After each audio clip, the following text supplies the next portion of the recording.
Ես ողջունում եմ մեր լսարանին։ Այսօր նորից լավ շրջապատով հավաքվել ենք մեր հայկական թեմաներից խոսենք։ Պարոն Անտինյան Երևան, Արմեն Չիբուխչյան Լոս Անջելես Երևան, չէ, Երևան Լոս Անջելես, չէ։ Հա, ողջունում եմ, ուրախ եմ ձեզ տեսնել։ Ողջունում եմ քեզ Մարատ ջան, միշտ ուրախ ենք քեզ մոտ հյուրընկալել։ Ողջույն, ուրախ եմ նմանապես։ Ինչպես է Հայաստանը օգտվում տարածաշրջանային նոր իրավիճակից, Թրամփի վերաբերմունքից Մերձավոր Արևելքի, Միջին Ասիայի, Հարավային Կովկասի նկատմամբ, ինչ նոր մարտահրավերներ եւ հնարավորություններ եք տեսնում, որ իշխանությունները կամ քաղաքական շրջանակները Հայաստանի լավ չեն կողմնորոշում կամ միգուցե լավ են կողմնորոշում, ես չգիտեմ։ Պարոն Անտինյան, եկեք ձեզանից սկսենք, դուք Հայաստանում եք։ Ինչն էր պատճառը, որ օգոստոսի 8-ից հետո, Վաշինգտոնյան հանդիպումից հետո, երբ որ այստեղ շատ մեծ ոգևորությամբ խոսում են այն մասին, որ Ամերիկայի հետ վերջապես պայմանավորվեցինք, Ամերիկային ներգրավեցինք մեր ծրագրերում եւ Ռուսաստանին դուրս մղեցինք, մենք շատ զգուշավոր լավատեսությամբ էինք դրան անդրադառնում, որ դա այդպես չի։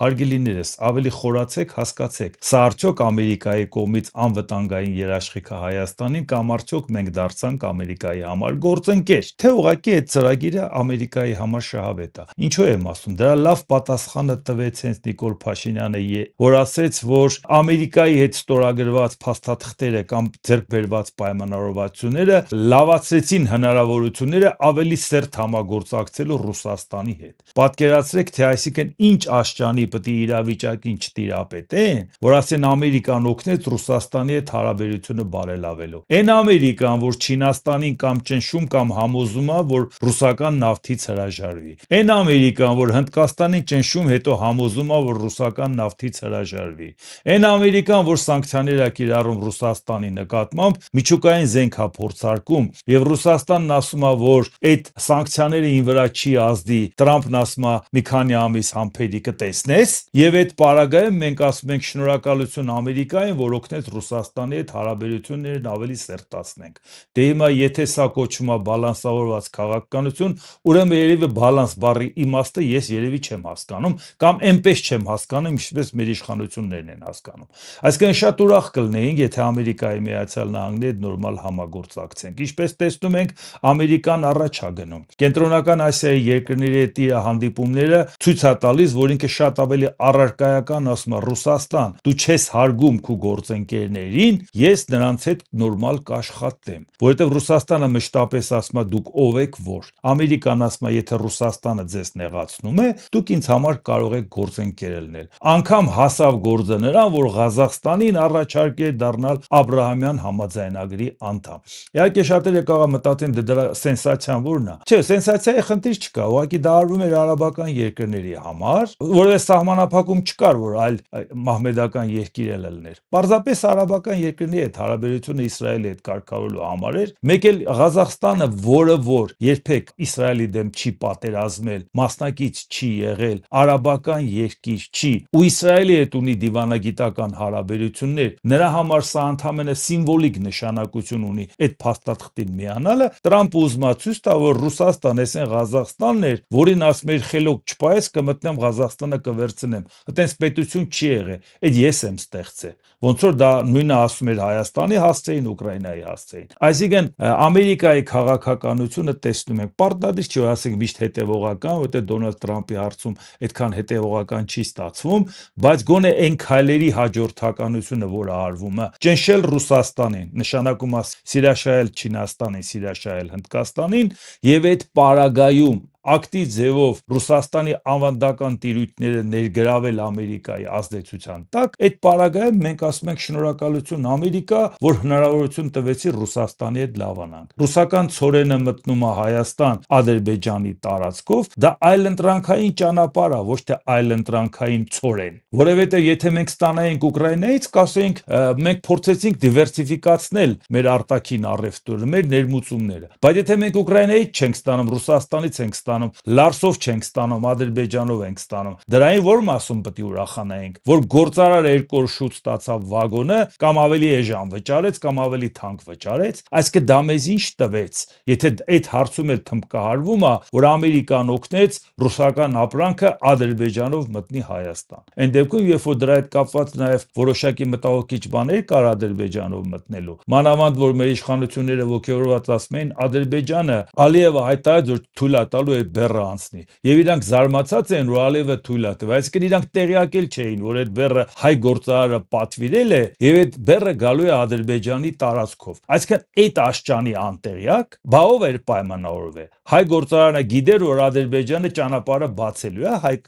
հայ գործարարի բանի ապրանքի առաջ։ Թե Ռուսաստանն էր բանակցել Ադրբեջանի հետ։ Բայց այդ դեպքում մենք ինչից ենք ոգևորված։ Բայց օգոստոսի 8-ից հետո ստեղ խոսում էին հատկապես Նիկոլ Փաշինյանի սազանդարները, որ դուրս մղեցինք վերջապես Ռուսաստանին Հայաստանից։ Վերջապես այդ տեսակ ոնց Ամերիկայի միջոցով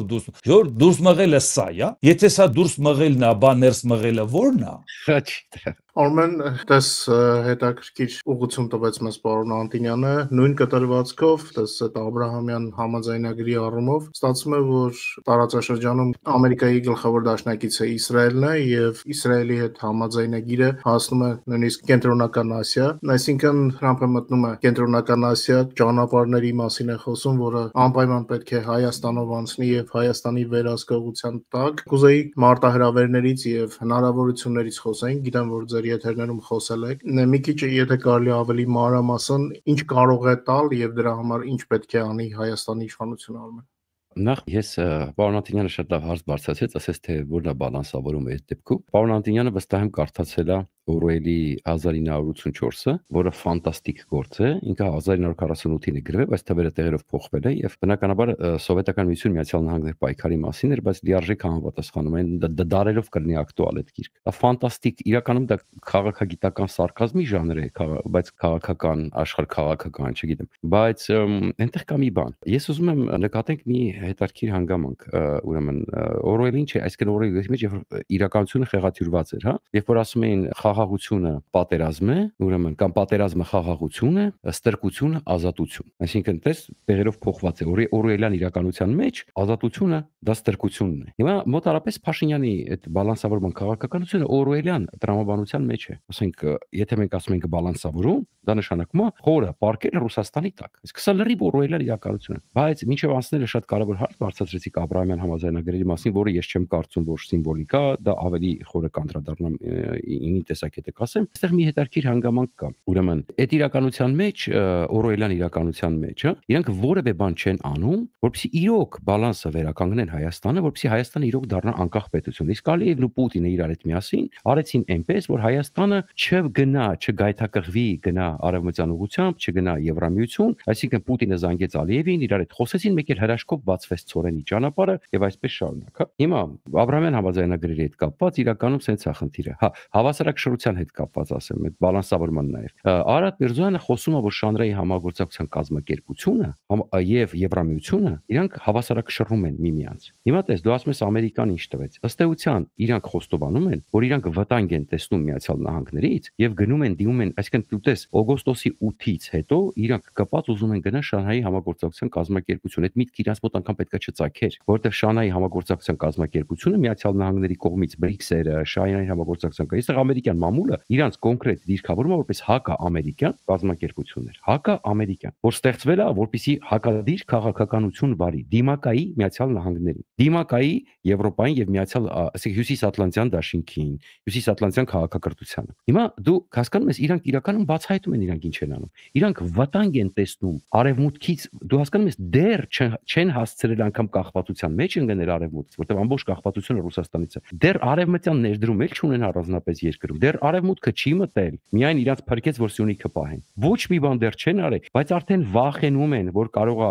դրա դիմաց իրանցից արևմուտքը պահանջի լոյալ դիրքորոշում, իրանք վազում են արևմուտքի հակառակորդների մոտ, թշնամիների, որպեսզի հավասարակշռեն, հանկարծ արևմուտքը իրանցից ավել բան չպահանջի։ Ընդ որում արևմուտքի պահանջները, ես չասեմ 100%, բայց մեծամասամբ համապատասխանում են Հայաստանի Հանրապետության պետական շահին միջնաժամկետ, կարճաժամկետ եւ երկարաժամկետ կտրվածքով։ Շանհայի համագործակցության կազմակերպության երկրների մասին դու ել ես քո եթերում բերած շատ օպերատիվ անդրադառնում ես, թե ինչ զենքեր է գնում Ադրբեջանը Չինաստանից, ինչ համագործակցություն ունի իր իրականում շատ ավելի կոնկրետ Ադրբեջանը Շանհայի համագործակցության երկրների հետ եւ այլն այսպես շարունակ, հա, ոնց է զինվում Ադրբեջանը եւ այսպես շարունակ։ Հիմա ինչ վերաբերվում է Աբրահամյան համաձայնագրերին, ինչի ես շեշտեցի Շանհայի համագործակցության կազմակերպությունը հերթով գնանք։ Աբրահամյան համաձայնագրերը հենց Շանհայի համագործակցության կազմակերպությանը, հենց BRICS-երին, հենց գլոբալ հարավին դիմակայելու համար է։ Այսինքն սրանով Թրամփը ձևավորում է, չասեմ նոր ՆԱՏՕ, ասենք, չասեմ ինչ որ կոնկրետ ռազմական կամ տնտեսական,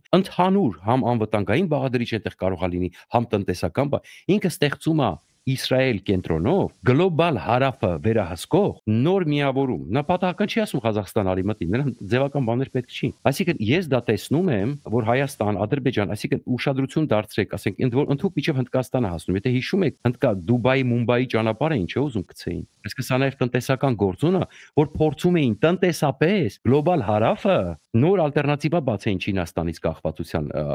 կախվածությունից հանելու համար։ Այսինքն Աբրահամյան համաձայնագրերը դա կազմակերպությունը, որը միտված է սպասարկելու արևմուտքի շահերը գլոբալ հարավում եւ մերձավոր արևելք։ Ես այսպես եմ տեսնում,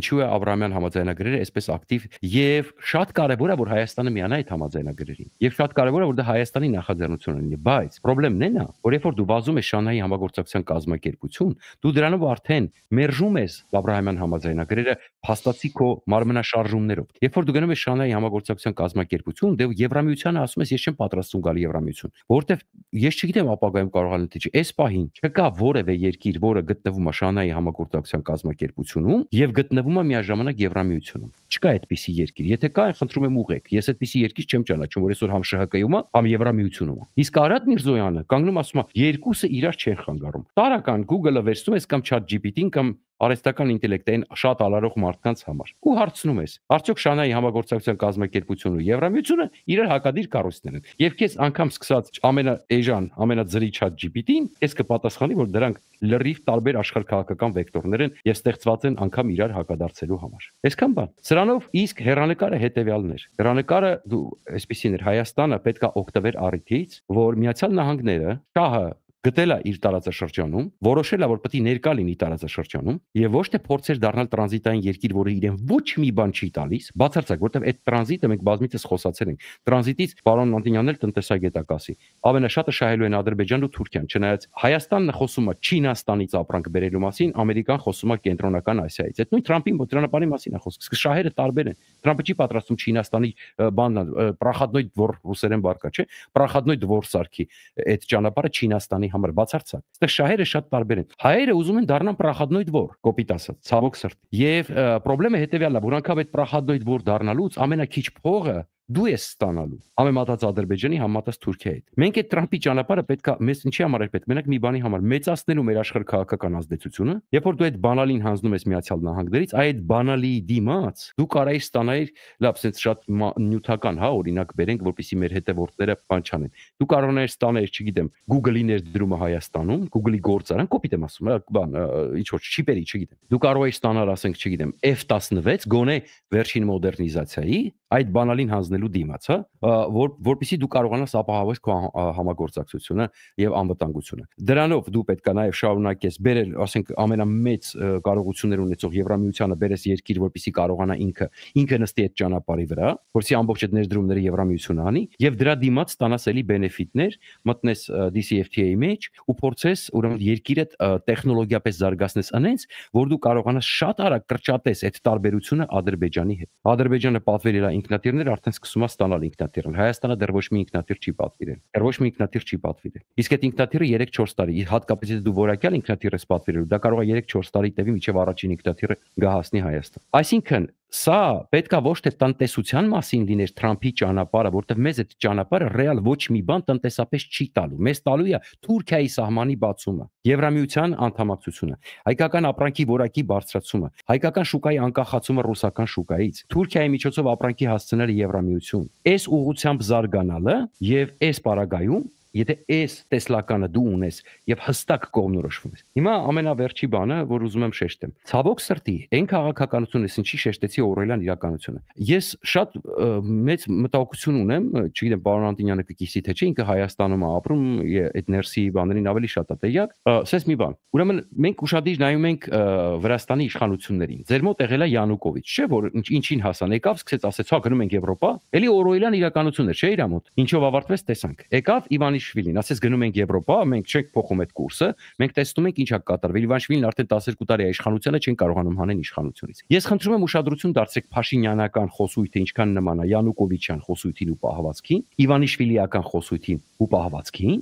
ոչ այդ որ դուք ասում եք, չէ, Ուկրաինայում շատ է, չէ, ընդունված այդ որ կոլաբորանտները կամ այն որ տակից ասենք սիմպաթիզանտները Պուտինի ասում են «не всё так однозначно», չէ։ Այ երբ որ դու սկսում ես խոսալ, որ իզմեջ չկա ու «не всё» ամեն ինչ այդքան միանշանակ չի, ու սկսում ես սենց, ասենք ծերեթելի ստայլ արտաքին քաղաքականություն վարես, ու որը չգիտես ինչի սենց ուղակի հայլային հիշեցնում է Յանուկովիչի ու Իվանիշվիլի արտաքին քաղաքականությունը, դե հիմա եզրակացնում ինչ ենք ստանալու մենք որոշ ժամանակ անց։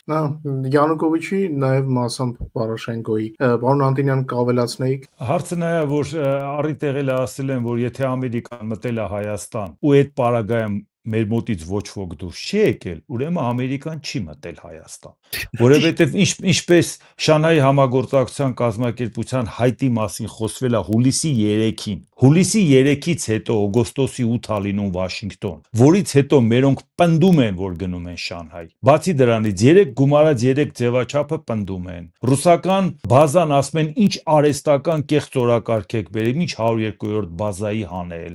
Մենք Ռուսաստանի հետ հարաբերությունն ավելի սերտացնում ենք, ավելի խորացնում ենք։ Շնորհակալություն Ամերիկա, որ օգնեցիր ավելի խորացնենք։ Ռուսական սահմանապահները դեռ կանգնած են Իրանի սահմանին, Թուրքիայի սահմանին։ Այսինքն այս ամեն ինչն է փոխվել։ ԵԱՏՄ-ում ասում ավելի ենք լայնանում, ավելի ենք խորանում։ Հապներ սառացրած մնացել ենք, ոչ այդ ուղղությամբ էլ բան չի փոխվել։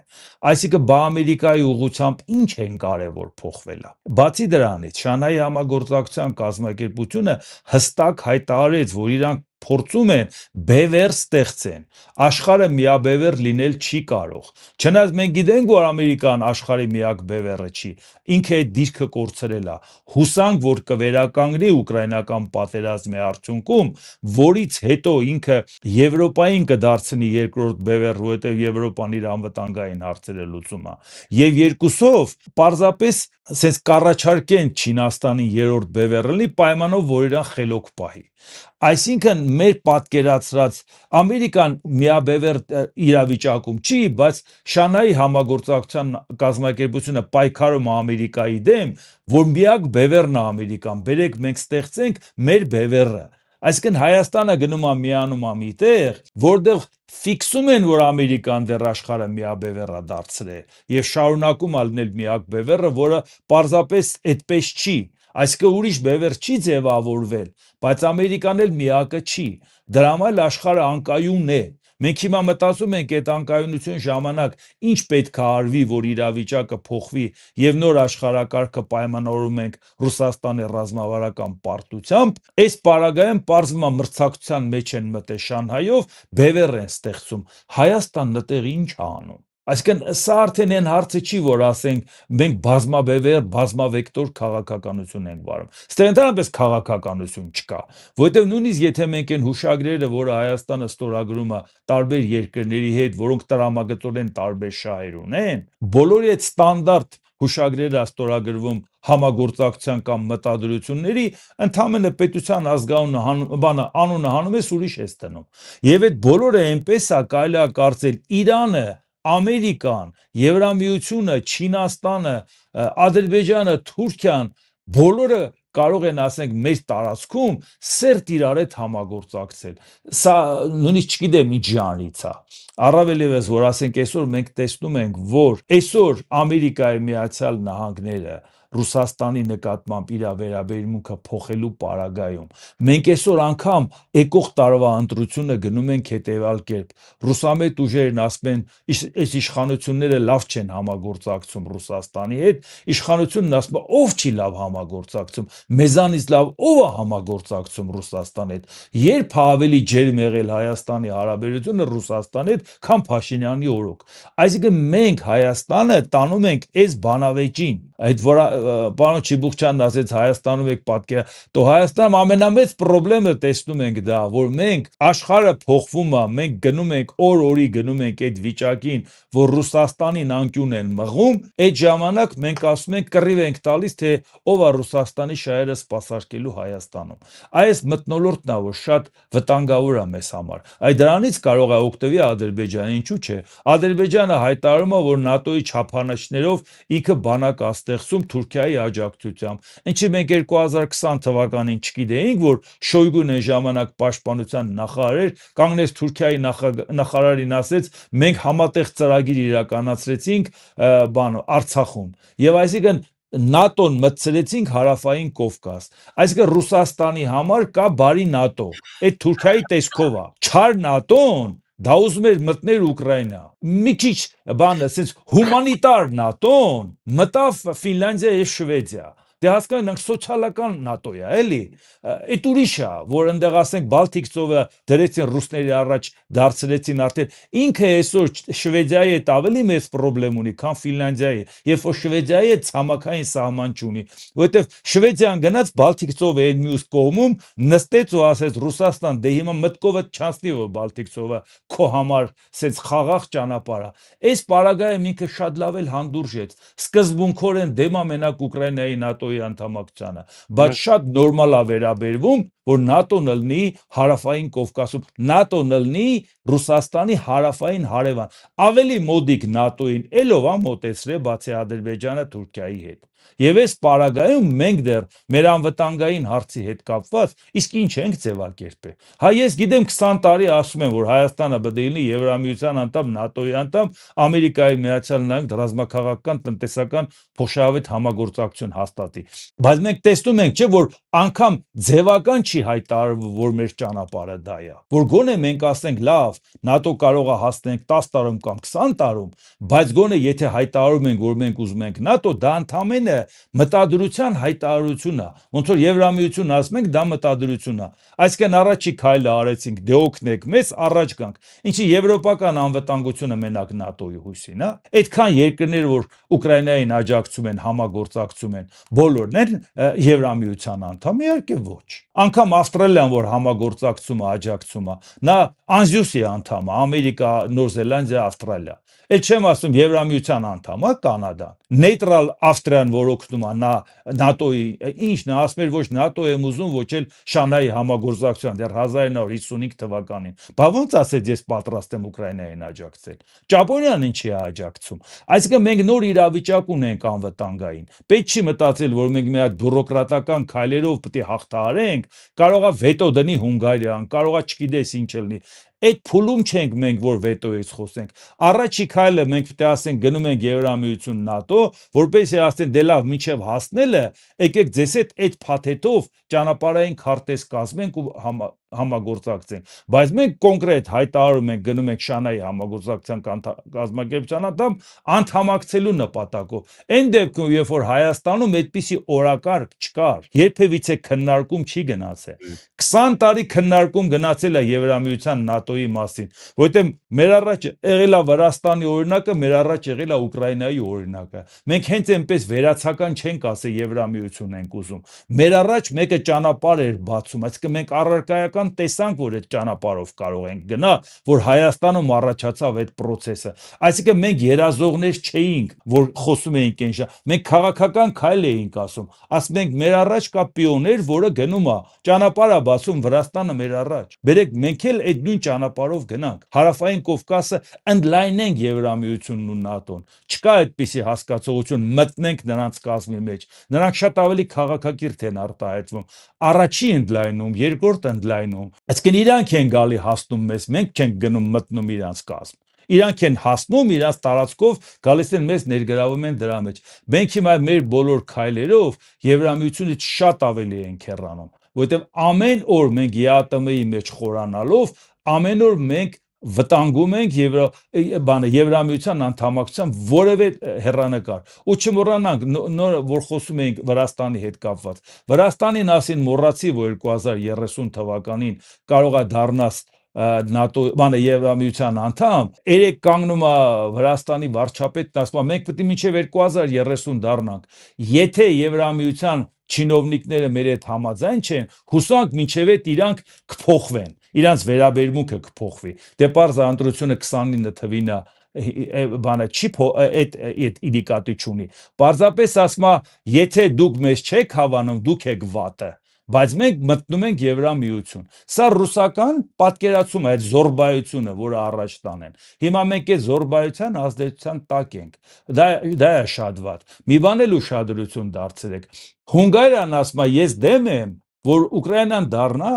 Եվրամիության անդամ, որտեղ ասում է դա կվտանգի Ռուսաստանի հետ, մենք կգնանք կոնֆլիկտի։ Հիմա հարց է ծագում։ Լավրովը կանգնում ասում է, մենք դեմ չենք, որ Ուկրաինան դառնա Եվրամիության անդամ։ Մենք ՆԱՏՕ-ին ենք դեմ։ Պարզվում է Ռուսաստանը դեմ չի, Հունգարիան, Ռուսաստանի խաթեր Ուկրաինային դեմ է։ Ռուսաստանը ընդհակառակը ուրիշ բան է մտածում։ Այսքան լավ զինված Ուկրաինան, մարտունակ բանակով, որին այդքան նեղացրել, վիրավորել են, եւ ինքը այդքան տեղական արտադրությունը ռազմական զարգացրել է։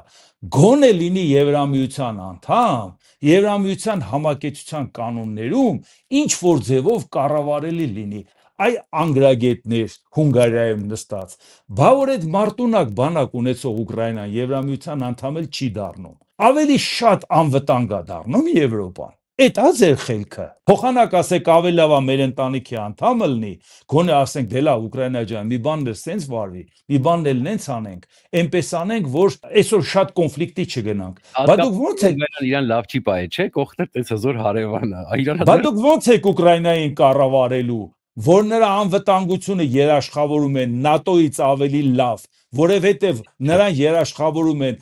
ՆԱՏՕ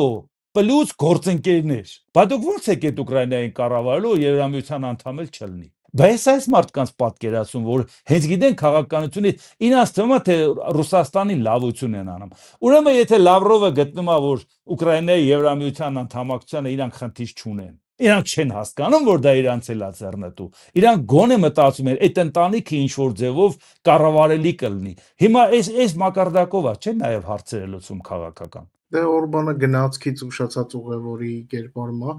Արմեն, տես ասացիր ճանապարհը բանակցենք ինքնաթիռներ ստանալու հետ։ Միգուցե ճիշտ կլինի հաշվի առնելով Թուրքիայի եւ Ադրբեջանի օդային ուժերի զարգացումը, միգուցե ճիշտ կլինի Միացյալ Նահանգներից կամ ՆԱՏՕ-ից Հայաստանը պահանջի օդային անվտանգություն, թեկուզ ռազմաբազայի տեսքով, ոչ թե ասենք ինքնաթիռներ վաճառի Հայաստանին, դա նախ երկար process է պատրաստել է, հետո օդաչուներ պատրաստել է, բայց օդի անվտանգությունը ռազմաբազայի տեղակայմամբ միգուցե ավելի արագ ստացվի, սա արդեն քաղաքական կամքի հարց։ Այս կարծես նախորդ քո պատասխանի առումով, եթե ունես ասելու ասա, եթե ոչ, հարցնեմ Հայաստանում ակտիվացել են խոսակցությունները, որ Ադրբեջանում ծանր սոցիալ-տնտեսական վիճակը կարող է հանգեցնել Ալիևի ռեժիմի ճոճմանը, որքանով են հիմնավորված ըստ քեզ նման խոսակցությունները, կան արդյոք արտաքին ուժեր եւ ինչի համար նրանք կարող են միջամտել հարևան երկրի ներքին գործերին։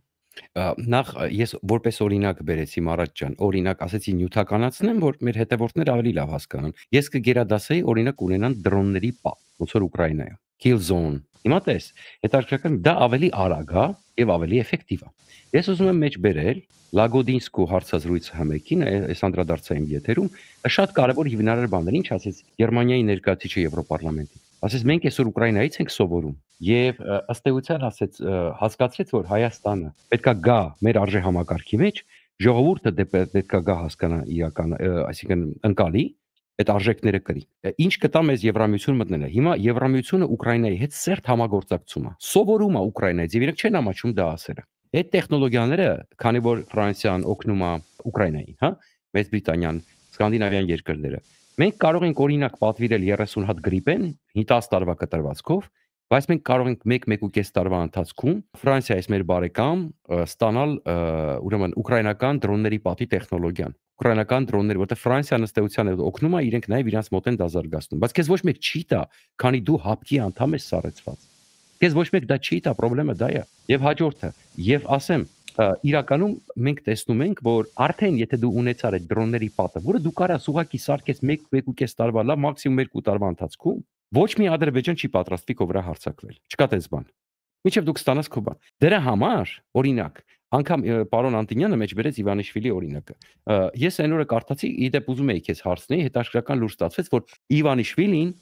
վերակցական երազանքը գեներատորներ է ուղարկում Ուկրաինա։ Տես, ուրեմն ունենալով այդքան լարված հարաբերություններ, իրենք շատ լավ հասկանում են, որ Պուտինը կարող է պարտվել, եւ իրենք շատ լավ հասկանում են, որ պետք չի կարելի փչացնել Ուկրաինայի պես ժողովրդի հետ հարաբերությունները։ Որպեսզի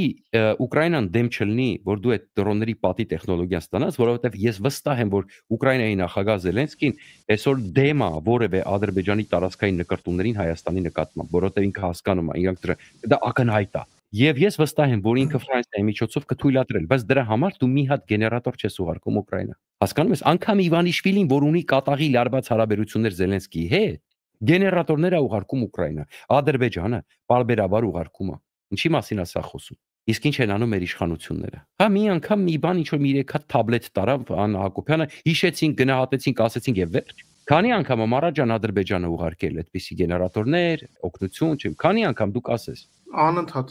Դե գիտես ինչ, սա դա գիտություն է ուղակի, որովհետև սա իսկ գիտես ինչու։ Խնդրեմը հետեւյալն է, որ իրանք իզմերից հրաժարվել են։ Խնդրեմը հետեւյալն է, որ իրանց վերլուծական կենտրոնները ասում են Չինաստանն ու ԱՄՆ-ն բաժանելու են աշխարհը, մենք կմնանք արանքում կիսա դեմոկրատական, կիսա ավտորիտար, կիսա տոտալիտար, ամեն ինչը կիսայի մեջ, ու տենց կշարունակենք մեգադախլչիներով թալանել մեր գրպանում պահել երկիրը, հավերժ կառավարել, մեր էլիտաները գրպանը գցած Հայաստանը կապրեն ու այսպես շարունակ։ Սա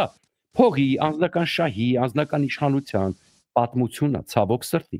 որովհետև եթե դու լինես Իսրայելի պես քաղաքական գորշեր, որոնք կառուցեցին այսպիսի Իսրայել սարքեցին, դու կընտրեիր հստակ վեկտոր, հստակ իզմեր, որպեսզի մաքսիմումը ստանայիր։ Ինչու եմ սա ասում եւ ապացուցում, որ իրենց խնդիրը Հայաստանը հզորացնելը չի, որովհետեւ տես, տարական օրինակ եմ բերում, Շանհայի համագործակցության կազմակերպությունը դա տնտեսական կազմակերպություն չի, դա անվտանգային կազմակերպություն չի, դա քաղաքական կազմակերպություն է։ Այսպես, ասма, փոխաբերական իմաստով ասենք, իր տնտեսական մարմինը կարելի ասել BRICS-ն է, ոչ ուղիղ։ Չինաստանի մասով եթե վերցնենք, Չինաստանի ազդեցության տնտեսական մարմինը BRICS-ն է, քաղաքականը Շանհայի համագործակցության կազմակերպությունը։ Հիմա հարց. դու որ գնում ես այնտեղ անդամագրվես, ոչ տնտեսական բենեֆիտներ ես ստանում այդ կազմակերպությունից, ոչ զենք ես ստանում այդ կազմակերպությունից, որտեղ օրինակ նույն Հնդկաստանի հետ դու առանձին հարաբերություններ ես, կարող ես անիմաստ տրուբաներ բերես լիքը, ոչ մեկ չի խոչընդոտում դրան, հա, դու կարաս Ադրբեջանը Շանհայի համագործակցության կազմակերպություն չի, բայց դու էլ քո եթերում տվեցիր, որ զենիթ հարթային կայաններ են հայտնվել Ադրբեջանում, JF-17-ներ են հայտնվել Ադրբեջանում, չգիտեմ, բելարուսական պոլոնեզներ, որոնք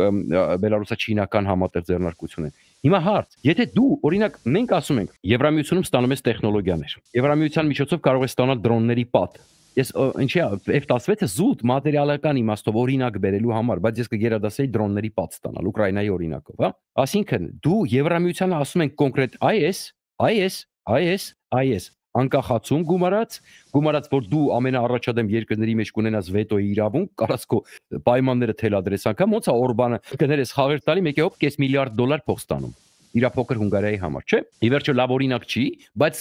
մենք տեսնում ենք այդ հնարավորությունները Եվրամիության մեջ, հա, փոքր երկրների համար։ Հիմա Օրբանի օրինակը հաջող չի, բայց կոպիտ ուզում ցույց տա մեր հասարակությանը, որ դու իրա պետք չի, որ դու գնաս Շանհայով հավասարակ շռես Եվրամիությունը։ Եվրամիության մեջ ինքդ կարաս այդ հավասարակ շռման քաղաքականությունը վարես, հա։ Եվ այսպես շարունակ, եւ իրենց այս քայլերը ցույց են տալի, երբ որ դու վազում ես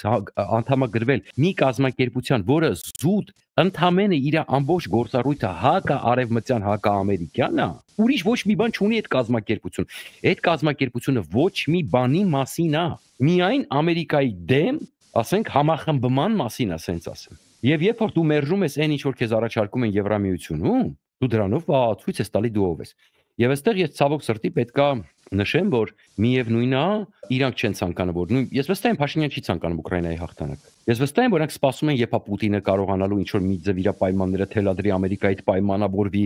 ասենք հետո իրար մեջ պայմանավորվեն, հետո իրանք մնան նույն կարգավիճակում, կիսեն իրար մեջ, որ իրանք արանքում կարողանան մի քիչ այնտեղ խաղեր տան, մի քիչ այստեղ խաղեր տան։ Իրանք պետք չի, բայց գլոբալ Պապրոսը գրավելով, հա, Ամերիկային թելադրի, հա։ Եվ հենց այդ եմ ասում, ես ու դու եւ վստահ եմ պարոն Անտոնյանը լավ հասկանում է։ Սրանց այս քաղաքականությունը հույս կա, որ կավարտվի այն ժամանակ, երբ որ իրանց ուղակի ընտրություն չի մնա։ Միայն Ուկրաինայի հաղթանակից հետո։ Երբ որ, այսինքն մեր հույսը, ես ոչ ներքաղաքական ուժերից այս պահին ունեմ մեծ հույսեր, որ ներքաղաքական իրավիճակից մենք հասկանում ենք, որ Հայաստանի ճակատագիրը, ապագան, ցավոք սրտի այս պահին մեր ձեռքում չի, եւ այս պահին որոշվում է ուրեմն Ուկրաինայի դաշտում։ Ինչի ցավոք սրտի, որտեվ ես կուզենայի, որ մենք ունենայինք Հայաստանում այնպիսի մտքեր, այնպիսի ուժեր, որ մենք չնայենք ինչա կատարվում Ուկրաինայում, այլ մենք հիմիկվանից, այսինքն հասկանայինք մեր շահավորն է, մեր ուղղությունը որն է, եւ արևմուտքի մեջ ոչ թե ծերեթելի ստայլ, ուրեմն որտեվ հասկանում ես ծերեթելի ստայլ արտաքին քաղաքականությունը մարդկանց մոտ համապատասխան վերաբերմունքեր ցույց է տա, այսինքն մարդիկ հասկանում են դու ով ես, հա։ Ես կուզենայի, որ Հայաստանի շատ ավելի արժանապատիվ ընդունեին եւ հասկանային, որ այս երկրի ժողովուրդը ու իշխանությունները հասկանում են, որ նա իրանց շահը։ Եվ ցավոք սրտի մենք տեսնում ենք, որ մենք մնում ենք դրա համար շարունակելու ենք աջակցել ամեն ձև եւ երկրպագել, որպեսզի Ուկրաինան կարողանա դուրս գցի ֆաշիստական ուժերին իր երկրից ամեն գնով, որտեղ դա նաեւ Հայաստանի ազատությունն է, հայ ժողովրդի ազատությունն է։ Տեսեք, ընտրությունների տարի է, տեսնում ենք քաղաքական դաշտը ամեն ինչով կարծես լցվում է, հիմա թեմաներից մեկը եկեղեցու ալճիշտ կաթողիկոսարանի եւ կառավարության հետ, չգիտեմ, մեկը կռիվ է ասում, մյուսը շոու է ասում, որն է, երևի թե շոուն ավելի մոտ է, ինչ եմ այսպես կարծում, որովհետեւ տեսնում եմ, որ քաղաքական ուժերը կամ մեկի կողմից են կամ մյուսի, բայց ասենք ինստիտուցիոնալ մոտեցում չկա։ Այս հարցը տալուց առաջ նախ շեշտեմ, հայ ես մկրտված եմ հայ առաքելական եկեղեցում 73 թվականի մայիսին ծնվել եմ, հուլիսին մկրտվել եմ։ Հավատարիմ եմ իմ խաչին, իմ եկեղեցուն, բայց դա չի խանգարել երկար տարիներ, ասենք նույն Ուկրաինայում բանավեճերի մեջ լինել հայ առաքելական եկեղեցու դերի մասով եւ նրա հարաբերությունների մասով հայկական այլ եկեղեցական կառույցների նկատմամբ, ասենք հայ կաթոլիկ եկեղեցին, որը Ուկրաինայում դարերով եղել է եւ պաշտպանել է հայկական մշակույթը առնվազն, հա։ Քննադատել եմ տարիներով, ոչ թե հիմա, հա, բայց մարդիկ այս, չգիտեմ, հակամարտության մեջ մտնում են հայկական, ներհայաստանյան, առանց գլխավոր հարցը տալու։ Դες եվրոպամետներն էլ իբր անցել են Փաշինյանի կողմից, հա, ինչպես հասկանում եմ, ակտիվ Facebook-ում եկեղեցու դեմ են քարոզում, ալճիշտ կաթողիկոսարանի, հա, այսպես ասենք, ոչ եկեղեցու։ Բայց մոռանում են, որ Հայաստանի օրենքը եկեղեցու մասին, հայ առաքելական եկեղեցու մասին, որ մի կողմից կարծես եկեղեցին բաժանված է պետությունից, մյուս կողմից ազգային եկեղեցի է կոչվում, ինչը եվրոպական օրենսդրության հետ հակասության մեջ է դրվում, ինչպես դու ասացիր Արմեն, ցանկացած ոք կարող է արհեստական բանականությունից հարցնել եւ իմանալ ինչ տարբերություններ կան եւ որ նման օրենսդրությամբ, երբ վերջնականապես անջատված չէ եկեղեցին պետությունից, Եվրոպայի մասին խոսելը, գիտեմ, սա երազկոտների ցանկություններ եւ խոսակցություններ կարող են լինել։ Մեկ-երկու մարդ կա, որ խոսում է, որ եվրոպական թեմայի մեջ է, բայց ընդհանուր առմամբ չգիտեն նույնիսկ որ նման հակասություն կա, այդպիսի եվրոպամետներ կան, հա, իրենց եվրոպամետ ներկայացնողներ կան Հայաստանում, որ օրինակ չգիտեն նման խնդիր կա։ Ասեմ, որ Հունաստանը ուներ նման խնդիր Եվրոմիության անդամ դառնալուց եւ որոշ վերապահումներով ընդունեցին, հետո Հունաստանը փորձեց կարգի բերել իր օրենքը։ Ուկրաինայում օրինակ եկեղեցին անջատված է, դպրոցը անջատված է պետությունից, բայց դրանից Ուկրաինան չի դադարում լինել քրիստոնեական պետություն, այստեղ կան տարբեր կոնֆեսիաներ, այդ թվում հայկականը եւ ասեմ որ շատ մեծ հարգի է հայկականը, որովհետեւ պատմական է։ Ինչքան շատ լինեն հայկական եկեղեցական կառույցներ այստեղ, այնքան հայ համայնք ավելի ուժեղ կլինի, որովհետեւ տարբեր ուժերից կստանա իր աջակցությունը, բայց արդեն քաղաքական հարց է, վերադառնանք ներհայաստանյան դաշտ, հա։ Ինչու ոչ ոք չի բարձրացնում կամ միգուցե ես չեմ նկատել այդ հարցը, որ եկեք օրենսդրական դաշտով հասկանանք պետությունը անջատել է եկեղեցին, եթե անջատել է ինչու է խառնվում, եթե չի անջատել, ուրեմն իրավունք ունի խառնվելու, ուրեմն ուրեմն եկեղեցականները չեն կարող ասել թող իրենց գործերին չխառնվեն։ Նա եկեք վեր լինենք, գիտեմ որ բոլորս էլ վեր ենք այս կոնֆլիկտից, փորձենք հասկանալ ինչի մասին են խոսում, արդյոք սա շոու է, թե իրական կոնֆլիկտ է, եթե կոնֆլիկտ է, ինչի մասին է այս կոնֆլիկտը։ Հիմա պարզապես ամբիցիաներ են, թե ինստիտուցիոնալ բնույթ է։ Միգուցե Փաշինյանը ուզում է այնքան է ուզում գնա Եվրոմիություն ինտեգրվի, որ ուզում է անջատել եկեղեցին, հա, այս նպատակով է միգուցե անում, թե ասենք ընտրությունների հետ կապված, որ ասենք ուրիշ բաներ չհիշեցնեն, դրա համար է անում։ Պարոն Անտոնյան, ձեզանից սկսենք, եթե դեմ չեք։ Նախ այս կոնֆլիկտի մեջ ես պարբերաբար անդրադարձել եմ, որ երկու կողմն սխալ են։ Այսինքն երբ որ բաժանվում են երկու բանակի, մեկը ասում է, տեսեք, եկեղեցու սպասավորները ինչ սխալներ են թույլ տալիս, սխալի դեմ չեմ պայքարում սխալով, անօրինականության դեմ չեմ պայքարում անօրինականությամբ։ Մեր սահմանադրությունը հստակ ֆիքսում է, որ եկեղեցին անջատ է պետությունից, մենք աշխարհիկ պետություն ենք։ Եվ մեկ էլ նշված է հայ առաքելական եկեղեցու բացառիկները, որ այդ բացառիկությունը պետքա կարգավորվի օրենքով։ Այդ դաշտում խնդիր չունենք, խնդիրը օրենսդրական դաշտում չի։ Խնդիրը ուրիշ հարցում է։ Եթե մենք գտնում ենք, որ Գարեգին II-ը, որը ժամանակին ընտրվեց ու գիտենք ինչպիսի միջամտությամբ, աշխարհիկ միջամտությամբ, ում կողմից եւ այլ, որի ընթացքում նա ուղակի սկսեց սպասարկել օրվա իշխանության շահերը, հետագայում էլ այդ իշխանությունը փոխվեց, շարունակեցին սպասարկել։ Իհարկե դա մեր երկրի համար վատ է, բայց դրա դեմ պայքարելը հակառակ մեթոդներով, որ եթե ուղիղ ձևով չենք կարողանում գրոհենք Էջմիածինը, բերեք գնանք հատ օհանավանքով սկսենք մեկ ուրիշ վանքերով, այնտեղ գտնենք ներսում մարդիկ, որոնց հետ աշխատենք, որ տակից քայքայենք, դա լուրջ չի, որովհետև այնտեղ գնում ես անօրինականության դեմ պայքարում ես եւ որևէ խնդիր չես լուծում։ Մենք շատ կուզենայինք, որ այդ համաշխարհային կառույցը, հայ առաքելական եկեղեցին, նաեւ վերը լիներ այդ բոլոր քաղաքական գզվրտոցներից, որպեսզի ինքը լիներ արբիտր, շատ դեպքերում նույնիսկ լինելով աշխարհիկ պետություն, մենք շատ հարցերում կարողանայինք լսեինք այդ խոսքը, այդ պատկառանքը զգայինք, բայց երբ որ իրանք ընդդիմադիր գործիչների հետ սկսեցին միտինգների մասնակցել, սատարել, իրանք սկսեցին պահանջել Նիկոլ Փաշինյանի հրաժարականը, հիմա Նիկոլ Փաշինյանը պահանջում է Գարեգին II-ի հրաժարականը։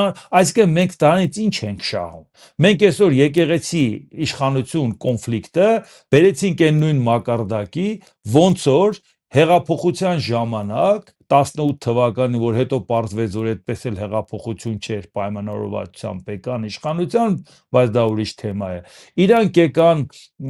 սքոպսակներով եւ եկան դատարկ դագաղներով դրեցին իշխանության ներկայացուցիչների առաջ, որ ցույց տան ձեր հետ ոնց ենք վարվելու։ Հիմա սրանք էլ ասում են մենք որ գանք, այդ դագաղներն իրական դագաղ ալնելու, դե դուք պսակը հիմա կտեսնեք։ Այս ժողովուրդը կրակնանք է ձեր ձեռից։ Այսինքն հիմա մեր ամբողջ կռիվը նա է, որ դու գաք, հիմա էլ այս իշխանությունից ծերինադը հանեք, ասում ենք իրար ձեռ բռնած, գնացեք, դաշտը մաքրեք, ազատեք, այսօր մեր երկրի համար լրի ուրիշ մարտահրավերներ են, աշխարհը լրի ուրիշ ուղղությամբ է զարգանում, մեզ լրի ուրիշ ներպետական կոնֆլիկտների մեջ են ներքաշում։ Եվ նույնիսկ այդ պարագայում, եթե անգամ եկեղեցի, օրինակ ասենք անտրամաբանական է, չէ, ասենք Վլադիմիր Պուտինը մեդալը տալիս Եզրասին, որը որ Ռուսաստանի եւ Նոր Նախճեվանի, ասենք, եպիսկոպոսն է։ Մեր համար անդրամաբանական, իրենց համար տրամաբանական է։ Բայց դա որ ժամանակ է կատարվում։ Այս ժամանակ եւ այն էլ ասենք պետք է նայես էլի թե ասենք դա ինչպիսի ազդեցություն կարող է ունենալ, չէ որ այն ժամանակ երբ որ եկեղեցուն քննադատելը մոդա չէր մեր մոտ, ներքաղաքական օրակարգ չէր մտել, Եզրասը երբ որ դրեց օրհնեց հայկական բատալյոնը Ռուսաստանի, որը պետք է գնար Ուկրաինայում մարդ սպաներ, քանի անգամ ես դրան անդրադարձել եմ, Ժորժ ջան, ասում եմ դուք ում անունից եք օրհնում մարդասպանին։ Եթե Ուկրաինայում ասում են դուք հայրենիքն ես պաշտպանում, օրհնում են, մենք հասկանում ենք, բայց դու կարող ես ասել, ասու որ պատվիրանով օրհնեցիր, որ մարդն ասում է ես ճանաչել եմ այդ պետության տարածքային ամբողջականությունը, երաշխավորել եմ, բայց դուրս չի գալի իշխանությունը, սպասեք գնանք տարածք վերցնենք։ Ես չգիտեմ, որ մի հատ միջպետական պայմանագիր կամ միջազգային կա Ռուսաստանի եւ Ուկրաինայի միջեւ, որտեղ գրած է թե ինչպիսի բնավորություն պետք է ունենա, Ուկրաինայի նախագահան։ Եթե տես բանի տակ ստորագրել է Ուկրաինայի նախագահան, մենք էլ իմանանք, ասենք դե ամոթ է էլի։ Այդ ծխելը թողեք, որ Ռուսաստանը չմտնի գրավի Պոկրովսկը, կամ խմելը թողեք, կամ ընդհանրապես մազերը այսպես սանրեք, դուրս չի գալի Պուտինին ձեր արտաքին տեսքը։ Սա абսուրդ է, ժողովուրդ ջան, այսինքն Ռուսաստանի օկուպանտ ըլնելը ինքը փորձում է արդարացնել, որ Ուկրաինայի իշխանություններին ինքը չի ընդունում։ Հետո որ չես ընդունում, դու այդ պետության տարածքային ամբողջականությունն ընդունում ես, թե չես ընդունում, քեզ ինչ թե Ուկրաինայի ինչ իշխանություն կլինի։ Եթե սա հայ առաքելական եկեղեցու անունից օրհնում են, մենք չենք կարող դրան չանդրադառնանք։ Ու դա է պատճառը, որտեղ Նիկոլ Փաշինյանը սխալ բաներ է անում եկեղեցու սպասավորների դեմ, մենք կոնֆլիկտի կողմ չենք կարող դառնալ, որ ասենք այս ինչ լավ է անում, որ Եզրասին պատժում ես։ Եզրասը պետք է պատժվի, բայց պատժողը ինքը նրանից ավելի լավը չի, որտեղ անօրինականությունով օրինականություն չես հաստատի։ Այսա է մեր ամենամեծ խնդրը։ Իսկ մենք այսօր Հայաստանում այդ ինչ ենք թողել։ Մենք ունենք այնպես անվանի մտավորականներ, որոնք կարող է կանգնեն կենտրոնում եւ կոնֆլիկտի կողմերին ասեն մի հատ լռեք կարգի եկեք։ Հովհաննես Թումանյանը գնում էր պատերազմների առաջ, կոնֆլիկտի առաջ ազգամիջյան բախումների ժամանակ իրան այնքան հարգում էին, ինքը գնում էր բարիշացնում էր իրար հետ։ Այդպիսի այսօր որևէ մեկը Հայաստանում, չեմ ասում ադրբեջանցուն, վրացուն ու հային, որևէ մեկը Հայաստանում կարող է կենտրոնում կանգնի մի հատ գրող, մի հատ քանդակագործ, որ կարող է կանգնի ու ասի ժողովուրդ ջան, մի հատ հանդարտվեք, սա պետությունն է, մի հատ հասկանանք ձեր ուզածը ինչ է, եւ երկու կողմն էլ լռեն ու այդ մարդուն ոտատակ չտան։ Մեր այսօր գիտությունների ակադեմիան այդպիսի հեղինակություն ունի, ժամանակին ակադեմիայի պրեզիդենտ ենք ունեցել, մի անգամ ասի, հմիսկի հազիվ անունը կարող է հիշենք այդ մարդու, թե ով է հիմա գիտությունների ակադեմիայի պրեզիդենտ, որպեսզի նա հեղինակություն լինի, ասի ժողովուրդ մի հատ հանգստացեք, պետությունը տանում է կործանման, էս ինչ եք անում։ Հայ առաքելական եկեղեցին կարող է ասի հանգստացեք, այս ինչ եք անում, եթե ինքը ընդդիմադիր միտինգի է մասնակցել։ Այսինքն սա մեզ համար շատ մեծ ցավ է։ Դրա համար ես ասում եմ, որ պետք է այնպես չլինի, որ իշխանությունը կարողանա վերահսկողություն հաստատել եկեղեցու վրա, բայց այնց էլ պետք է չլինի, որ այսպիսի եկեղեցի ունենանք, որը որ փաստորեն որևէ հեղինակություն չունի հասարակության մոտ։ Տուժողը հասարակությունն է։ Այս երկուսի կոնֆլիկտի մեջ կարող է ամեն մեկի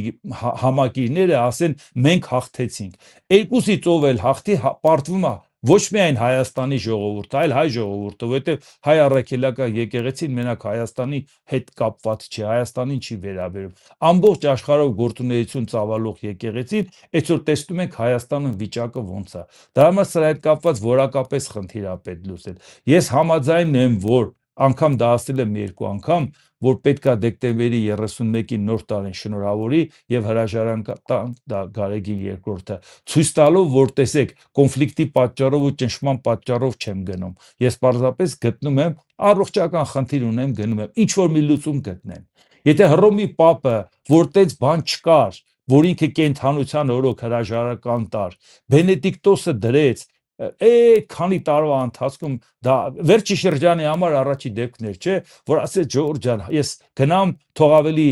մեկ ավելի առողջական խնդիրներ չունեցողը գա շարունակի, ինչ տեղի ունեցավ, ինչ որ մի խնդրեմ եղավ, որ այդ մարդը մահով գահը չհանձնեց, ինչ է պատահել։ Այսինքն քաղաքական որոշում կարող է լինի, պարոն Անտոնյան, բայց եկեղեցական որոշում, ասենք թե կաթողիկոսը գնաց, դուք ինքներդ ասացիք, իսկ ով է գալու նրա փոխարեն։ Այսինքն սա ստացվում է, որ եկեղեցու գործերին խառնվելով, ինչ որ մի իրավիճակի հասնելով, բայց ֆիքսում ենք, ասենք գնալը, բայց ով է գալու տեղը։ Տեղը գալու է, չէ, խնդիրը ստեսա է, միանշանակ պետք է իրան կընտրել։ Եվ աշխարհիկ իշխանությունը պետք է չխառնվի։ Մենք խորհրդային միությունից հետո շանս ունեինք անկախ պետականության ժամանակ ստեղծեինք մեր եկեղեցու հետ կապված գործերին չխառնվելով, բայց երկու ընտրություն ենք ունեցել, երկուսն էլ օրվա իշխանությունը կաթողիկոսա նշանակել։ Նույնիսկ անգամ հեղինակավոր Գարեգին առաջինը Անտիլիասից եկավ, այդ մարդը շատ հեղինակավոր մտավորական ազնվորություն, բայց Լևոն Տեր-Պետրոսյանը նրան ուղղակի նշանակեց։ Մենք այս խնդիրն ունեցել ենք։ Հիմա էլ եկավ Ռոբերտ Քոչարյանի ժամանակ էլ նշանակվեց Գարեգին երկրորդը։ Հիմա Նիկոլ Փաշինյանն ասում է, բայ իշխանությունը ես եմ, բերեք հիմա ես նշանակեմ։ Բա մենք այդ այդ շրջանակից դուրս չենք գալիս։ Որոշումը իրանք պետք է կայացնեն, որովհետև եթե Բենեդիկտոսի օրինակը վերեցի, որը ինքը հրաժարական տվեց, Բենեդիկտոսի տեղը Իտալիայի իշխանությունները չընտրեցին որևէ մեկին, ընտրվեց Արգենտինայից մեկը, չէ՞։ Այսինքն խնդրեմը ո՞րն է։ Մեր մոտ պետք է չխառնվեն, բայց հրաժարականի մեջ այդպես մի արտառոց բան չկա, որ ինքը հասկանա, որ այսօր այդ ֆունկցիան չի կատարում, այդ պարակտումը հասարակության մեջ էլ կա, եկեղեցու ներսում էլ կա։ Այո, ճշմարտակ չգնան իշխանության, բայց գնան հանուն մեր համընդհանուր համահայկական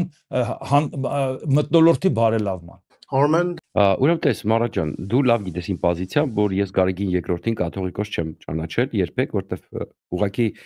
մի մարդու եղբայրը, որը ուրեմն չգիտեմ, պարոն Անտինյանը նշեց Պուտինից մեդալներ է ստանում, այդ մարդիկ չեն կարող իմ համար լեն սուրբ կամ առավել եւս տես,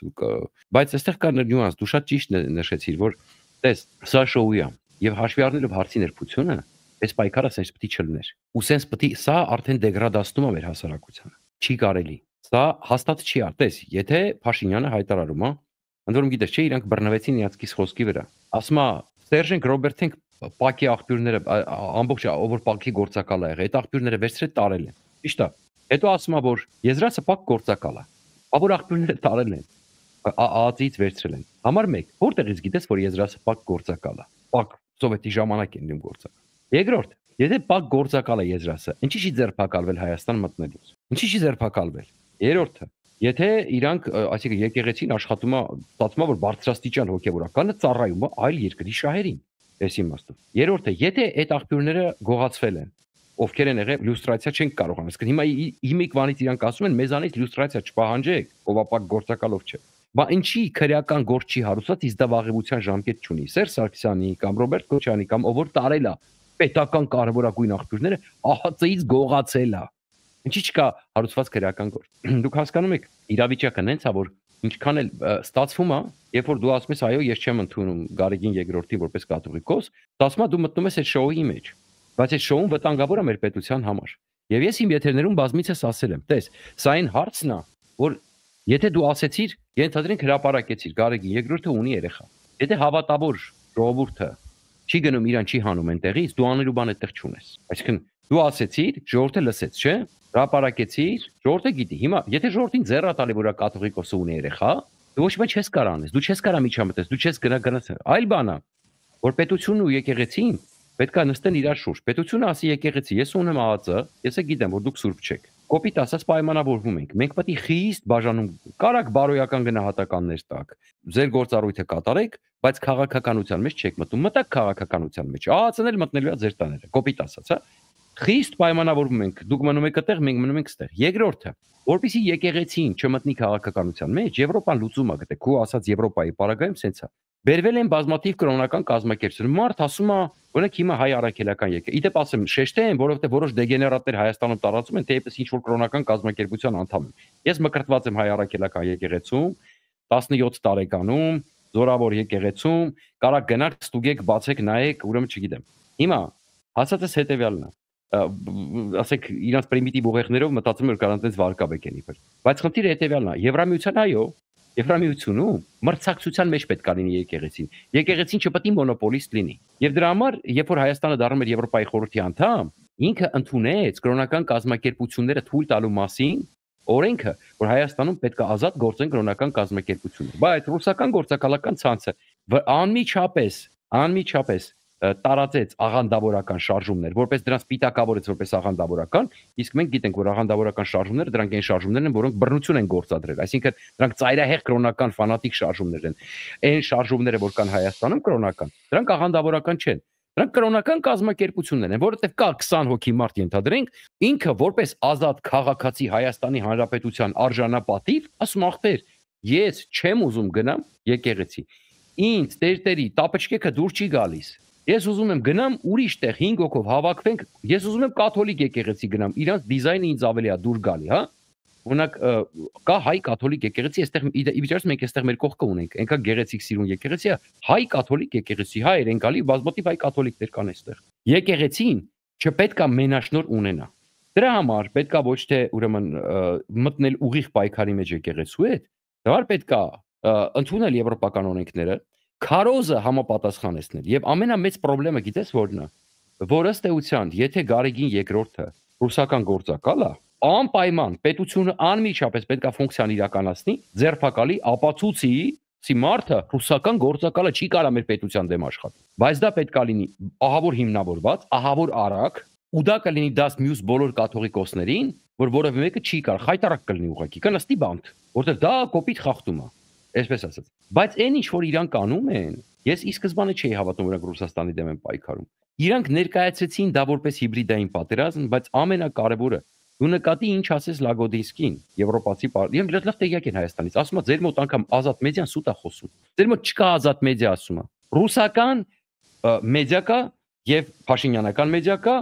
ազատ մեդիա գոյություն չունի։ Կա Էսկոմ եւ Էսկոմ։ Անկամ իրանց կողմից ֆինանսավորված արևմտյան մեդիան չի պահում։ Ես օրինակ ուզում նայեմ, Հայաստանում կա մի հատ մեդիա, որը Եվրամիության հետ կապված ապատեղեկատվություն չի տարածել, որը ռուսական նարատիվներ չի տարածել, որը քարոզում է Եվրամիության արժեքները, բացատրում է, ներկայացնում է Եվրամիության կյանքը, բարբերաբար հոդվածներ է տալի, թե ոնց է փոխվել Էստոնիան օրինակ Եվրամիություն մտնելուց հետո, ինչ առավելությունների Եվրամիությունը, ոնց պետք է հանգիստ վերաբերվեն կրոնական ազատություններին, ոնց պետք է վերաբերվեն տարբեր սեռերի մարդկանց, ոնց պետք է վերաբերվեն տարբեր սեռական կողմնորոշումների ունեցող մարդկանց, հազար բան։ Հայաստանում չկա այդպիսի մեդիա, որը մաքուր արևմտյան մեդիա լինի, որ նայես ասես, այս մարդիկ ներկայացնում են ժողովրդին ինչա արևմուտքը։ Իսկ Լագոդինսկին ասում է, մեզ պետք չի մեդիա, որը ապատեղեկատվություն է տարածում Եվրամիության հետ կապված։ Դրա համար է մեր ժողովուրդը չգիտի ինչի մասին է խոսքը։ Այսինքն տես, հարցը հետեւյալն է, կա խախտում, ձերբակալի, երկու ձեռքով կողմ եմ։ Հույս տուր, ասա, այս իրավական պետություն է, եկեղեցին անջատ է, դու չես կարող Հայաստանի դեմ աշխատես։ Չկա ապացույց։ Ներկայացրեցիր փաստերը, դու ոչ մի բան չես կարող անես։ Սա արդեն նշանակում է ուրիշ նպատակով արվում։ Դա նշանակում է արդեն երկար խաղ։ Բայց ցավոք սրտի, սա շեղող խաղ է։ Սա լրիվ նախընտրական է, ամբողջությամբ նախընտրական է, բայց ցավոք սրտի, սա խայտարակ ձևի բաժանում է, ես ցավով եմ սա ասում, բաժանում է, դեգրադացնում է մեր հասարակությանը։ Այս ամբողջ շոուն։ Մենք իրավունք չունենք այսպես վարվելու, հասկանում ես։ Եկեղեցին չպետք է ունենա մենաշնոր, եկեղեցին պետք է փորձի մրցակցության արդյունքում Հայաստանում պետք է լինեն ուղղափառ հայկական եկեղեցի, կաթոլիկ հայկական եկեղեցի, ավետարանչական եկեղեցի, տարբեր կրոնական կազմակերպություններ, ու մեր հայ առաքելական եկեղեցին առանց այդ ունի արտոնյալ դիր։ Թող պայքարի, որ ավելի լավը դառնա։ Թող իր գործով զբաղվի։ Որտեղ բազմաթիվ մարդիկ կա, որ աթեիստ են, իրենք չեն ուզում որ հոգևորականը մտնի կյանքի մեջ։ Տարբեր շերտեր կա, տարբեր հավատքի մարդիկ կան, հա, եւ այլ այսպես շարունակ։ Չի կարա մոնոպոլիստ լինի եկեղեցին, որտեղ դա արդեն վտանգավոր է։ Նա արդեն կարա օտար երկրի պատվերով Հայաստանում ինչ որ բան, եթե մտնի քաղաքականության մեջ։ Դրա համար պետությունը պետք է հստակ նստի խոսա։ Կարար Փաշինյանը դա աներ, իհարկե կարար աներ։ Կարար Փաշինյանը վիդեոները ներկայացներ, ասել եթե դու հիմա եթե իրոք ինքը ազնիվ է, արդար է, ինչ որ բանից դժգոհ է, ուզում էր հաներ Գարեգինին, ասել ձեր մեկ փոխեք, թաքուն փոխեք, որտեղ չենք ուզում այս պատմությունը հանի։ Նայ, այս դու, այս քո աղջիկը, այս Արշակը քերակնոջ հետ, այս վիդեոները նայել ինչ է տարկի, նստեին մի, ասենք 3-4 ժամվա 25+ մատերիալ նային ու ասեն նայ, որպեսզի այս ամեն ինչը չբացահայտվի, արի մենք պայմանավորվում ենք։ Ոնց եք պայմանավորվում, ինչ եք պայմանավորվում, դու չես մտնում քաղաքականության մեջ, մենք չենք խառնվում եկեղեցու գործերը։ Հասկանում ես։ Բայց սենց ասեմ, եթե դու ասում ես, որ նա պարկ գործակալ է, պակ գործակալ, դու լրագրող չես, դու երկրի վարչապետ ես, դու ԱԱԾ ունես։ Մարդը երկիր չի մտե, բախի չես ձերբակալու։ Ասում ապացուցված փաստը ձերբակալի։ Եթե չէ, ուրեմն չի եք դուք ծամում, դեգրադացիա ստեղծում, խորացնում հասարակության մեջ, շոու, որ ինչ։ Սա կարևորի շատ նուրբ հարց է հայ ժողովրդի համար։ Եվ ավելին ասեմ, Ֆարխադ Մամեդով կա, բանի, գիտես ով է, շատ Ադրբեջանի գրպանի ռոպագանդիստն է։ Կրկնում է նույն նարատիվները, ասում է եկեղեցին այս խաղաղության դեմ է հանդես գալի։ Եկեղեցին խաղաղության դեմ է հանդես գալի։ Այսինքն Ադրբեջանը կողքից այս եկեղեցու թեման վառում է։ Հակառակը Փաշինյանը պետք է ունենալով այդ ռեսուրսները կարողանար այս թեման ավելի արագ լուծել, ավելի փակ բայել, եթե կա լուրջ խնդիր։ Եվ մի բանը ինչի չհավատացի ես Փաշինյանին, եւ իմ եթերներում ներկայացրեցի։ Դու ոնց կարաս վարկաբեկես պակ, ասես նա պակ գործակալը իբր դա վատ բան, հա։ Բայց դու գնաս սրբացնես մեկին սարքես հերոս, որը Ռամզան Կադիրովի սիրահար է։ Չի բռնում մի տեսակ, հասկանում ես։ Չի բռնում, չի կպնում։ Եվ ամենակարևորը, դու չես կարող, նայ, ամենամտահոգիչ բանը իդեպ Եվրոպայի մասին, որ խոսացինք, այսպիսի փաստեր 18+ վիդեոները կամ 25+ վիդեոները։ Սա մարդու անձնական կյանքի ուրեմն խախտման բան է։ Սա քրեական հանցագործություն է, հասկանում ես։ Քրեակը չի կարելի այդպիսի բան հրապարակել։ Այսինքն, եթե դու հրապարակում ես այդպիսի վիդեո, գոնե ինչ որ ասում ես, ես չեմ, կներեք, դե ես չեմ, պատական ինչ որ մեկը նկարել գցել է։ Պարզա չէ ով է նկարել գցի, պարզա չէ ինչ պատական մարդ չի նկարել գցել։ Հիմա, եթե դու այդպիսի վիդեո գցում ես, դու պետք է ինձ բան գցես, որ դրանից հետո հարցը լուծվի։ Հարցը լուծի, որ դա չհիշեր որտեղ։ Եվրամիությունում հիմար չեն նստած, տեսնում են, որ պետությունը մտել է եկեղեցու սպասավորների անձնական կյանքը նկարում է ու գցում է, ուրեմն հասկանում ես, այսինքն սա քո մասին վատ պատկերացում է կազմում, շատ վատ պատկերացում է կազմում։ Այս ամեն ինչից ինչ են եզրակացնում։ Եթե Ռուսաստանի դեմ պայքարա, դու Տեր Ռամզան չես սրբացնի, որը ասում է որը կիսվում է Պուտինի բաներով, որը խորը ստրուկ է ռուսահպատակ է։ Տեր Ռամզանչիկը որին սրբացնում է Փաշինյանը, նա ռուսահպատակ է։ Ուրեմն գնացինք, այս Ռուսաստանի դեմ պայքար չի։ Էքյաթը, հա, անցանք առաջ, հա։ Երկրորդ հանգամանքը, ուրեմն դու չես կարող, դու հավատավոր մասային ասեցիր, այսինքն դու պետք է կրթական աշխատեիր ժողովրդիդ վրա։ Ժողովրդին դու պետք է այնպիսի լրատվական դաշտ ստեղծեիր, այնպիսի կրթական համակարգ ստեղծեիր, այնպիսի մթնոլորտ ստեղծեիր երկրում, հա, որպեսզի մարդիկ իրանք հասկանային, իրանք ուզում են անեն, թե չէ։ Իրանք պատրաստ են գնալ դրան, թե չէ։ Դու ասեցիր, եթե մարդիկ չեն գնում, իրանք չեն հանում, դու չես կարող հանել Գարեգինին։ Ուրեմն սա շոու է։ Դու չես կարող, դու իրավական ոչ մի բան չունի։ Հիմա տես, կոպիտ օրինակ, հիմա եթե անձամբ Գարեգինի ուրեմն վիդեոն գցեն, Գարեգինը ասենք, չգիտեմ, ասենք այնտեղ 4 հոգու հետ կամ 5 հոգու հետ ասենք տենց 35+ վիդեո գցեն, եթե ժողովուրդը ձեն չանի, դու ոչ մի բան չես կարող անել։ Չես կարող անել, դու չունես այդ իրավունքը, իր ազնական կյանքն է։ Հասկանում ես։ Փսակված չի օրինական ինչ կուզի կանի։ Եթե եկեղեցին, եպիսկոպոսները, արքեպիսկոպոսները դեմ չեն, քո հավատավոր մասան դեմ չի հավաքվում պահանջում, ասենք, չգիտեմ, 15-20 հազարանոց միտինգ անում, մեջմիածին դեմ ասում, վերկած գնայես ինչ ես անում։ Դու ոչ մի բան չես կարող անես։ Բայց եթե դու ոչ մի բան չես կարող գնաս անես, այս պատմությունը ինչի համար է։ Ինչի համար ասես ձգվում։ Ի բարձ պատճառով, որովհետև ընտրությունների ժամանակ բազմաթիվ հարցեր քեզ կարող են տան, որտեվ իրականում դու ներկայացնում ես, որ դու ստորագրել ես պայմանագիրը, ոչ, դու չես ստորագրել, նախ ստորագրել ես։ Դու ասում ես Թուրքիան սահմանը բացում է, Թուրքիայից ասում են, որ այսինքն ուղարկում են Գարո Փայլյանին, ասում են, գիտես, մենակ երրորդ երկրների համար կարող է բացվի, դիվանագետների համար սահմանը, ոնց որ թե չէ, դες չի լում Ադրբեջանի հետ չեք պայմանավորվել։ Դու ասում ես խաղաղությունը, Ալիևը ասում է Արևմտյան Ադրբեջանը։ Դու օրակարգ չունես իրականում, հասկանում ես։ Եվ երկրորդը, դու հասկանում ես, որպեսի ոնց ասեմ, խեղճ Փաշինյանը, ես էլի անդրադարձ դավի կատաստրոֆա, խեղճ Փաշինյանը սաղ իրա դեմ են, սաղ, բա ինչ մեղք, հավատավոր, իբա, ասես սա դու քաղ տեխնոլոգիա ես, դու լավ գիտես, այդ տեխնոլոգիա է, ոնց որ դաշնակները լավ չեն աշխատում, Տաշիշ Սամոն կարա լավ աշխատի, ասենք այս պարագայում, մեկի եկեղեցին կարա լավ, խեղճ սաղի դեմ պայքարում է, խեղճ Փաշինյանը, խեղճ տղեն հəl նայի առավոտը հելնում է միած սենց հանում, ցիլոն դնում է, սաղ իրա դեմ են, ճնշում են, խաղաղությունը ինքը բերում, բայց սաղ իրա դեմ են։ Իդեպ ասեմ, ես քեզ ասեմ, ի չնայած բազմաթիվ անգրագիտությունների, որ ես նկատում եմ անձամբ անհատների թույլ տված խոսակցական սխալների, բաց թողումների եւ այլն, ես քեզ ասեմ, իրանց վրա աշխատում է կոնկրետ սև տեխնոլոգիաների արքա թիմ։ Ես լուրջ եմ ասում։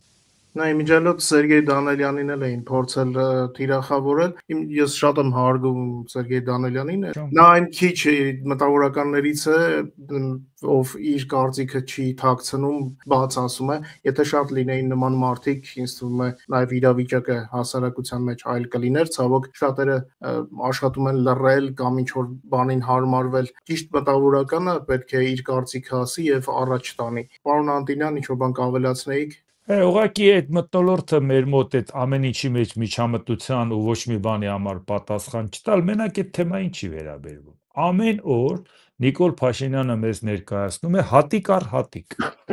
Վերականգնում ենք պետությանը հասցված վնասը։ Այսինչ համայնքում, այսինչ հողակտորը, այսպես։ Բայց հարգելիս, եթե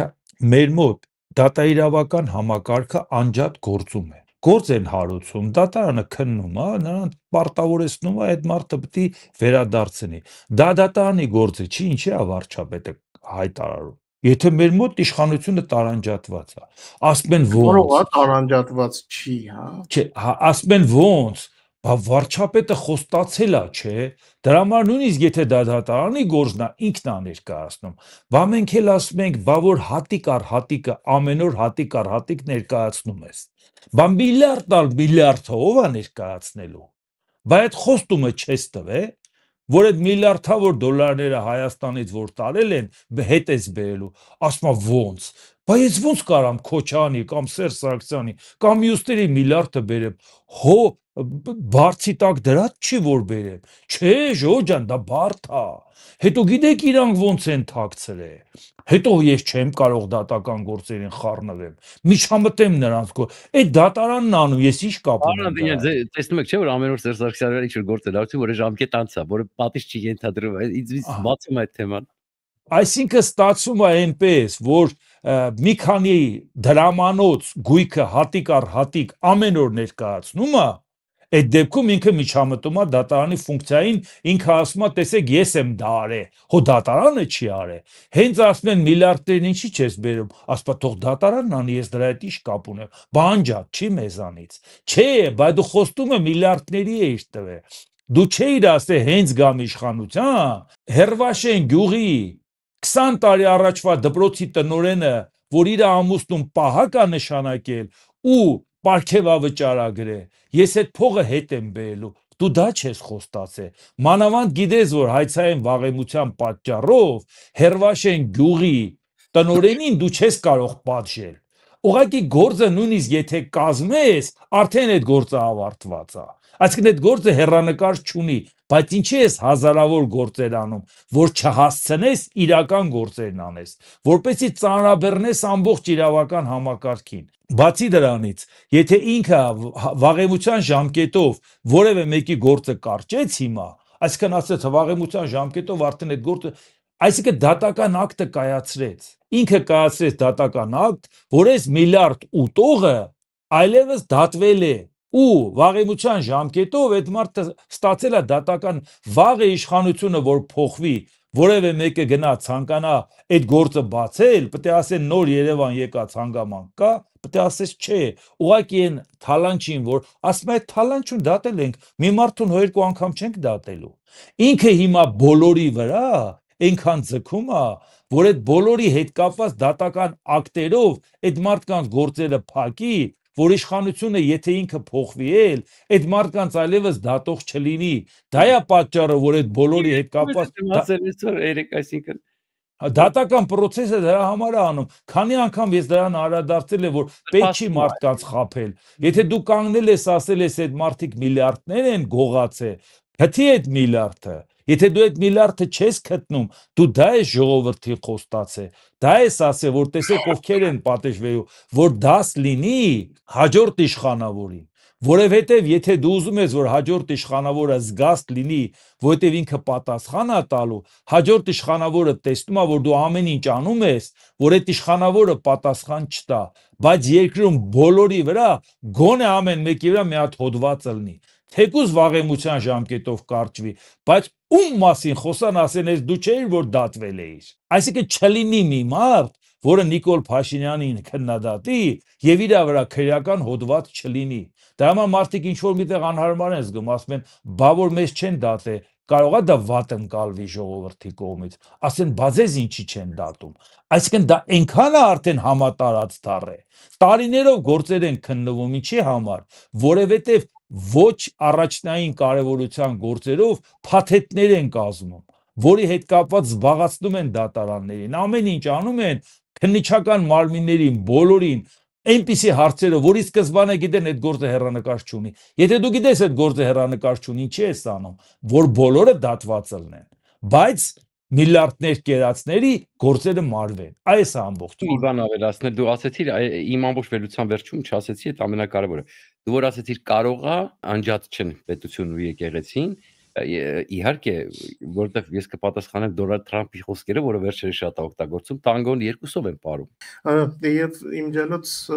նորից հույսներս մեր ժողովուրդն է, որ մեր հայրենակիցները ամեն մեկին իրենց, ինչպես ասում են, գնահատականը կտան, եւ Եվրոպայում, ինչպես դու ասացիր Արմեն, եւ ես էլ շատ քիչ տեղյակ լինելով ասեմ, որ Եվրոպայում ամեն ինչից տեղյակ են, բոլորի մասին կարծիքը ձևավորված կա,